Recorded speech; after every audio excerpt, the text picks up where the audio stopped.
Welcome to the NBA Triple Double Show, powered by SportsMemo. I'm your host, Ronald Cabang from Wager Talk, and at handicapper Sports on Twitter. I'll be joined by Moneyline Matt today to talk about the two NBA playoff games we have today. But before we get into those games, I do want to talk about what we got going on over at SportsMemo and WagerTalk.com. It is Monday, so as always, $9 Mondays. All picks and packages on the site are just $9. Make sure you head over to either one of those sites, SportsMemo or WagerTalk. Both sites have the free live odds pages, the deals pages. Cappers provide free picks and analysis on a daily basis as well. Also, before you head over to those sites, please make sure to hit the like and subscribe button here on YouTube before you go. With that said, let's get Matt up here with me. What is up, Matt? I mean, we always say, we always try to start the show transparent. This weekend was profitable for me. Yesterday took a sort of like a hit, gave some units back. But overall, still a profitable weekend. How was your weekend over at sportsmemo.com?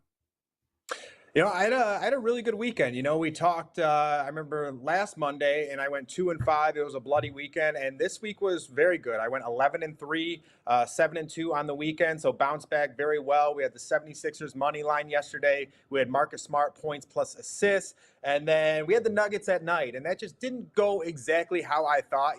After watching the Suns in Game 3, I felt like that team was really teetering on the edge of disaster, with so much coming from Devin Booker and Kevin Durant. And then we saw Landry Shamet just have an absolute legacy game and help to bring the Suns over the top. It was really good to see. But, great weekend, great week, ready to keep it going right now. Yeah, with that said, let's go into the games today. We had the first one up. We got the Knicks and the Heat here. Heat are up 2-1 in the series. Heat took game three and easy 19-point win there. The Knicks struggled to score from the beginning. They shot 34% from the field. Both teams actually shot poorly. Even the Heat shot 39% in that game there. But they got to the free throw line a ton, made 28 out of 31 free throws. The Heat have covered every single game so far in the series too, Matt. And they've gone under in 2 of the 3 games so far. What are your thoughts on this one here today? For me in this spot, I'm actually looking at the Knicks. To your point, in their last game, the Knicks really didn't come to play, and in my eyes, with guys like Jalen Brunson and Julius Randle, at some point, personally, I think these guys are going to step up. And more than anyone, I'm looking at Julius Randle a lot. He is someone who has had good games in the regular season against the Miami Heat, and maybe this has to do with his injury and stuff like that. But this will be the 3rd game back since he was injured. And, typically, we've talked about this on the show. When someone comes back from injury, it's not the first game. It's not the second game. It's generally the 3rd or 4th game that I like to take these guys because their minutes are ramping up. They're getting comfortable once again. And I think this is that spot where this Knicks team is going to come to play. In reality, you do have to really target Jimmy Butler. Jimmy Butler has just been playing unbelievable basketball. Him and Devin Booker playing probably the best in the playoffs at this point in time. But for me, this is still a Miami Heat team that is very beatable. They are 27-14 at home, so a very solid home record. But this Knicks squad is one of the few teams that actually played better on the road throughout the season with a 24-17 road record. So for me, we talked about this, before we came into this series, and this Miami Heat team definitely proved me wrong once again. It seems like they always have someone step up, whether it's Gabe Vincent, whether it's Max Strus, whether it's Kevin Love. These guys are really stepping up, or free agents, undrafted guys, which just shows what the Heat do as an organization, Eric Spoelstra as a coach. But for me, once again, it's just the consistency that I'm having trouble with. And I personally believe that this is one of those spots where Jalen Brunson is going to step up. I think Julius Randle finally gets back to being his old self. And if Julius Randle can get back to being his old self, he has mismatches against this Miami Heat team. This Heat team doesn't have a true power forward. Kevin Love, yes, he can come back in that lineup, but he also comes off the bench and he doesn't get 30 minutes. So for me, The mismatch is Julius Randle. He needs to go out and he needs to make plays. He needs to take advantage of this spot. And I'm not comfortable enough to take the Knicks money line, but I do think there's an outside chance I might take this Knicks spread here. So for me, I would be looking at the New York Knicks. I think this Miami Heat team still has some inconsistencies, and this is a Knicks team that likes to go out and play on the road. So I think this is a spot where they're actually going to step up, come to play here, and I think they do cover this spread. Yeah, this one is tough for me, Matt. Maybe we'll talk about this a little bit, but here. But as far as the pace goes in this series, they've been just as slow as that Celtics Sixers series. But you see the difference between this series and that series is both the Knicks and Heat have been really inconsistent, especially on the offensive side of the ball. I mean, you just saw how terrible the Knicks shot there in game three. The Knicks actually have the worst offensive rating out of all teams remaining left in that second round here. You could have, obviously you could attribute it to the defense of Miami, but also the Knicks are just really shooting poorly. They're even from the free throw line all season long. You've seen it. They struggled from the free throw line as well. I think they're shooting like 70% from the free throw line, and so even if they get there, they're still not converting at a high rate, which is really kind of helping these unders get below the low total already. Going through the first three games again, I was looking through those games again. I just don't know what's wrong with the Knicks as far as the efficiency from from the 3-point line and all that stuff. The guys that have been hitting consistently throughout the season, they're just really struggling here in the postseason. And I mean, part of me says it's the role players stepping up for Miami. I think we talked about this before the series started. Like, New York had a lot of momentum going into it, right? They were peaking at the right time, and Miami really just relying on Jimmy Butler. But you could see even the games where Jimmy Butler didn't play versus when he did play, game two where he didn't play, there's such a big discrepancy in their defensive efficiency with Jimmy in and out. And so for me, it's like, as long as Jimmy Butler is in, I just feel like the Knicks, there's a chance the Knicks continue to struggle. But if the Knicks can do their part and obviously limit the Heat as well, maybe they do cover. But for me, it almost seems like the under is still in play here. Like I said earlier, 2 of the 3 games have gone under the low total here. Pace wise, just poor efficiency on the offensive side. Do you think the under is still a good look here, even at a low total? Yeah, personally, and I'm with you. This is not a series that I've really looked to attack very much throughout the playoffs, just because, again, we've talked about the inconsistencies. Something is going on with the New York Knicks. I think a lot of it actually has to do with Emmanuel Quickley, too. Emmanuel Quickley has not played very good throughout the playoffs, and he was a very consistent, a dependable guy coming off the bench as six man of the year runner-up. And when it comes to him and Malcolm Brogdon, they've been playing incredibly different over the course of the playoffs. Brogdon is playing like the sixth man of the year, and Emmanuel Quickley is just playing like some guy off the bench. And he is doubtful coming into this spot. So I think something interesting that you can take a look at, and not for a prop perspective or anything like that, but just how the game plays out, it's Miles McBride. And that's that point guard coming off the bench for the New York Knicks. McBride is a very, very good defender. So I'm wondering if he can come in and potentially give the Knicks a little bit of energy. He's knocked down some shots from the outside. The Knicks have said how much they like him. This is a guy playing instead of veterans like Derrick Rose and stuff like that. Not like Derrick Rose has been playing all that good. But I think it's going to be interesting because I think he actually could come in and give them a little bit of a boost. He is a very, very good defender.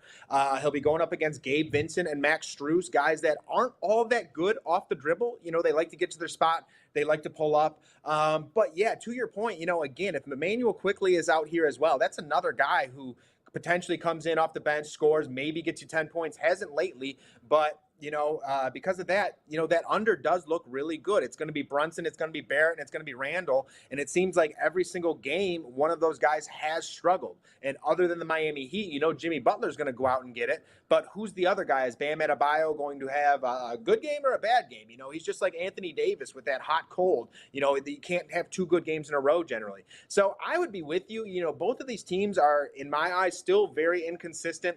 They don't have a ton of guys that I can depend on night in in, night out, other than Jimmy Butler. And Jalen Brunson is typically one of those guys as well, but even he's been a little inconsistent throughout this series. Even his back down game, his fadeaways, they've been a little off, and he's usually cush with those. So for me, I'd be with you. I'd still be with the under here. Two inconsistent teams. Not a game I'm exactly looking to. I'm definitely going to be looking more towards the night game in this spot.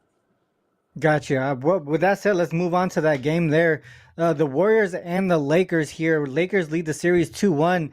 Lakers straight up dominated game three there, winning that one by 30 points. The Warriors continue to live and die by the three ball. They only shot 29% on 44 three-pointers attempted. Lakers shot efficiently 52% from the field, including 15 out of 31 from three for them. That is something that we don't usually see from their side of the ball. Warriors also had 19 turnovers in game three. The Lakers went to the free throw line 37 times compared to just 17 for the Warriors, and it could possibly be that this is a situation where we see a true zigzag right in this series. I'm just not super confident in this one, but a lot of the trends and stats are really pointing. I guess you can say you can get counter narratives on both sides here, but there's some things that are actually pointing me towards the Warriors here. I dropped some stats, like some ref stats on Twitter earlier, that says Scott Foster might, in this situation, could possibly be backing the Lakers here. I mean, some of the things, the way that he refs in these games backs the way the Lakers play the games, and it could be a situation where they get a lot of foul calls and get to the free throw line consistently again. But historically, with this key, this core group for the Warriors, they've always bounced back off of these big losses. Also, off of these games where they struggled offensively, they typically bounce back on the offensive side of the ball. But just from this season, how they've done on the road, and the Lakers changes after the All-Star break as well, and how they play, it's a lot different, right? You can always look at like historic stats and trends, but you also have to look at the current season, the current team, the makeup and the roster, and sometimes you just got to balance all that stuff out. But I'll talk about this. This is going to be one of the games that I talk about for my best bet. But Matt, what do you see from a betting perspective in this game? Are you looking towards a prop, or do you see anything on the side or total? I'm 100% with you here. I think the zigzag theory definitely comes into play here. If there's a team that I'm going to be backing, it is going to be the Golden State Warriors. And I think there's definitely a couple ways that you can do it. Personally, I do think the Warriors win this game, but I might be more comfortable taking that +3. If it's still at 3.5, I've seen some 2.5s out there. Definitely shop around, try and get that best spread that you can. But yeah, I'd be with you.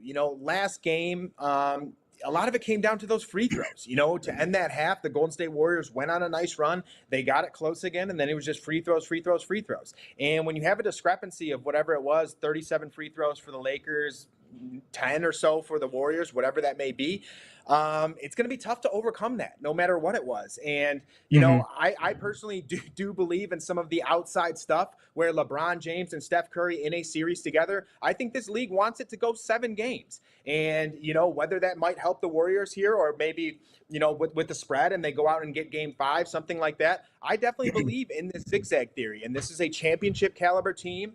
They've been here before. They've faced these situations. Steph Curry, the best shooter in the world. You got Klay Thompson on the other side. And I think a lot of these guys are going to step up. And we haven't exactly, Andrew Wiggins has played great throughout the playoffs thus far. He's scoring, he's getting rebounds, he's a solid defender on top of that. But we really haven't seen him go get that 20-point game, that 25-point game, and he's very capable of doing it. So this is something I'm kind of looking to Andrew Wiggins here. I think he might have a solid game. And then another person, it's just Steve Kerr. Steve Kerr makes adjustments game in, game out. We saw him make that adjustment in game 2 with the lineup change. I would not be surprised at all if they have another lineup change in this spot. They put JaMychal Green in that lineup, a guy who really hasn't started with the Warriors all that much. Wouldn't be surprised if they switched it up and tried a different look to catch the Lakers off guard.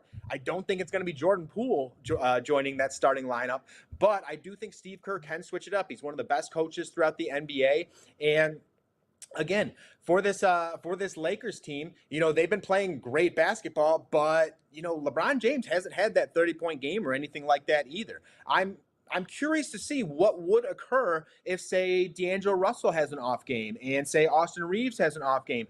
Can LeBron still be that guy to go out and score consistently to help put that team over the edge? Because I'm unsure, because we've gone out and we've seen Steph Curry do it. We've seen Steph Curry carry the load for this Warriors team. And, we also know Anthony Davis. He's very capable of winning a game on his own, but he's also a guy who it's just like a roller coaster with him. So if he's off, can LeBron still do that? And I would guess yes, but we just haven't seen it yet. So for me, again, I think I would be with the Golden State Warriors here. I think some total looks are very much in play as well. I think there's a lot of ways that you can look at the Golden State Warriors tonight because, again, a championship team, backs against the wall. You don't want to go down 3-1. They know the percentages if you go down 3-1. So they want to go out. They want to get this game in LA. Tough place to play, but we saw him do it in Sacramento, So again, championship caliber team, back somewhat against the wall. I expect them to respond. And if they don't win the game, I know 3 is not the biggest spread in the world, but I think it could be that close here. So I would go Golden State. Yeah, I mean, to me that makes a lot of sense, Matt. The things that you pointed out there. I think a lot of people are going to look at this season specifically, right, and how the Lakers have done. Lakers 10, they won 10 out of 11 games at home. 10 out of their last 11 games at home. That includes covering all 4 of the home playoff games that they've had so far this season. And a lot of people are going to talk about the Warriors who've been terrible pretty much all season long on the road. But like you said, this is a professional team. Kerr makes a lot of the proper adjustments, and I think this might be one of those true zigzag series. And I think I would expect the Warriors to bounce back, especially on the offensive side of the ball, especially after that performance in Game 3 where they failed to score 100 points. I mean, if you look at this core group with the Warriors here, it's been extremely profitable to back the Warriors on the spread and to take the under, actually, following a playoff loss, and even more so in recent years. If we go back since the 2018 playoffs, the Warriors, following a loss in the playoffs, 15-4 straight up, 13-6 against the spread, also 12-5-2 to the under. And also on that note too, looking at how the Warriors do in the playoffs, specifically after scoring less than 100 points, and this goes back all the way to 2017, 7-1 straight up, 6-2 against the spread, 8-0 to the under, limiting their opponent under their team total in all 8 games. There's a lot of ways, like you said, we can probably attack this game here, but this kind of leads me to my best bet. So we'll just get straight into it. The Warriors this season specifically, right? They've scored under 100 4 times this season. The 3-1 against the spread the following game, also 3-1 to over their team total. The one that stayed under was by a point and a half, where the game was like out of hand. They didn't really need to score much more. They still scored 120 points that game, so that it was like just a high total. They averaged 119.2 in those 4 games this season, where they following the games where they didn't score 100. They also scored at least 113 in all 4 of those games as well. Their team total today, 112.5. That is my best bet today. It's a team total on the Warriors side, 112.5 to the over. I know there's a lot of different situations we could see, the Lakers, maybe this goes over, maybe this goes under, but I think I want to just focus primarily on what I think the Warriors can do themselves. So even whether or not they win or cover or whatever, I just think that they're going to be in a situation where they bounce back offensively, especially after that type of performance. Over 112.5 is my best bet. Over on wagertalk.com, I do have a triple play package, 3 MLB plays. This game here might be one of the premium plays in the NBA. I haven't posted an NBA play yet, but this might end up being one of them. I'm keying in on a couple plays here for the 2-game slate, but haven't posted them yet. They should be up by noontime today. So you can head over to wagertalk.com after the show here, and we'll have that set up there. But Matt, what is your best bet for today's show? Also, what do you got going on over at SportsMemo? Yeah, over at SportsMemo right now, I have 1 play loaded. I will definitely have some more with the Warriors and Lakers game. Like I said, I think there's a lot of ways that you can go with that game, just trying to figure out exactly what spot I want. Been running really hot right now. I'm second in 3 days, 7 days, 30 days, and third in overall playoff profit. So really running good right now, seeing some things and just looking to keep it going throughout this playoffs. And today we are actually going to be going with Julius Randle over 32.5 points plus rebounds. All right. And like I said before, this is a guy, Julius Randle. He was injured for an extended period of time throughout the playoffs, came back, and hasn't exactly looked like himself. He had one game where he played very well, went over this total, but is actually 1 for his last 6 going over this total. And the reason that I'm looking at Randall is because this is a spot where their backs are against the wall, and this team needs him. He's going to be manned up with Kevin Love in this spot. Not the best defender in the world. Kevin Love's getting a little bit older. I think you can draw some fouls with him. Julius Randle just needs to be confident and be aggressive in this spot. This is a player who averaged 25 points, 10 rebounds in the regular season, and a 35 points plus rebound total. And this is a total at 32.5. And this is a New York Knicks team that, again, is going to be without Emmanuel Quickly. Not like that takes away a ton of shots, but again, those shots need to go somewhere. And I highly doubt they're going to go to Miles McBride or anyone like that. Those shots are going to go to Jalen Brunson. They're going to go to Julius Randle, and they're going to go to RJ Barrett. And it just comes down to, can you take advantage of those shots? So now another thing too is Julius Randle has been rebounding the basketball very well.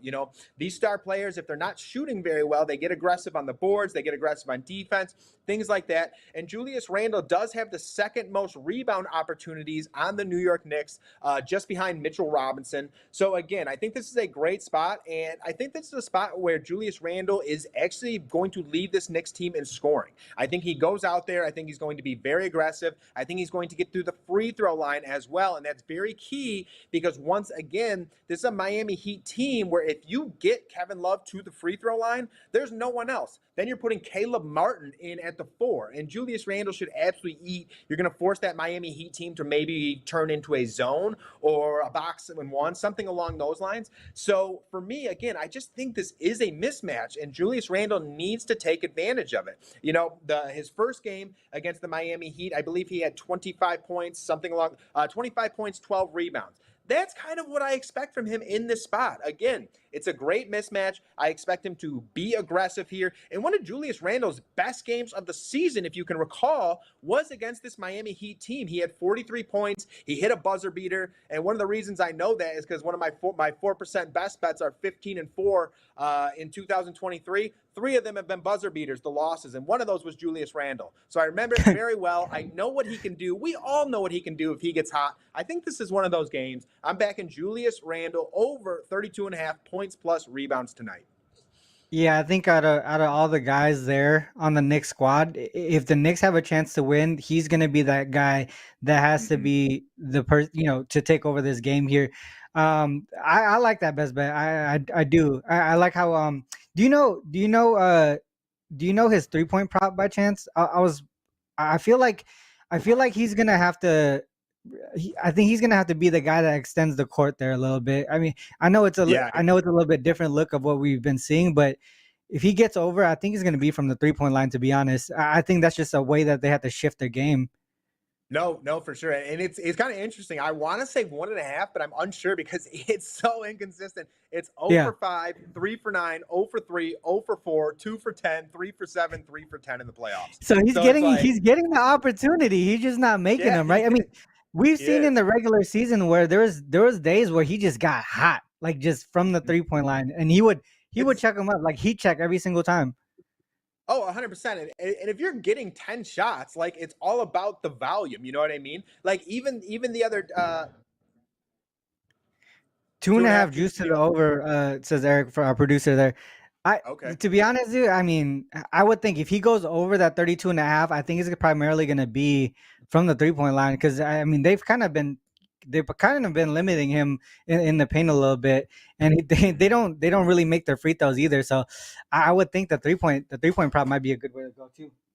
I definitely like that, and I like hearing that it's juiced to the over too, because sometimes, guys, if you're checking out a point prop or something like that, and say a player's been running hot, and you see that prop line come down, sometimes it's like the books might be onto something a little bit, and the fact that they have Julius Randle juiced to the over, and he's been playing not very good, they might think that he's going to go out and do something tonight as well. So I definitely like the look of that. And again, it's all about the volume. A lot of times you can ask for those shots. You just have to make them. And it was the same thing with KD on Friday. I think he shot like 12 for 33 or something like that, and he still hit his over because the volume was so high. And he still got to that free throw line. So again, guys, that's what you're looking for with that consistency with player props, is that volume. They go out and shoot 30 times. that's great. I would take that bet every single time. Yes, they have to hit the shots, but you're just playing the percentages at that point. So again, it's all about that volume. Yeah, you would think in a sort of you would say this is a must-win situation, right? You would Yeah. probably get heavy minutes from all your key players, so that volume is definitely going to be there. So that's a good look there. All right, well, with that said, guys, that is the end of the show. Only two NBA games today. Obviously, the playoffs. So we're going to be, less games on the board, for the rest of the playoffs here. But our next show will be on Wednesday. I think it's going to be myself, Matt, and I think Jeff Michaels will be here on Wednesday. We'll see what games what game is going to be there on Wednesday for us to talk about. But until then, good luck with all your action. Peace. Peace.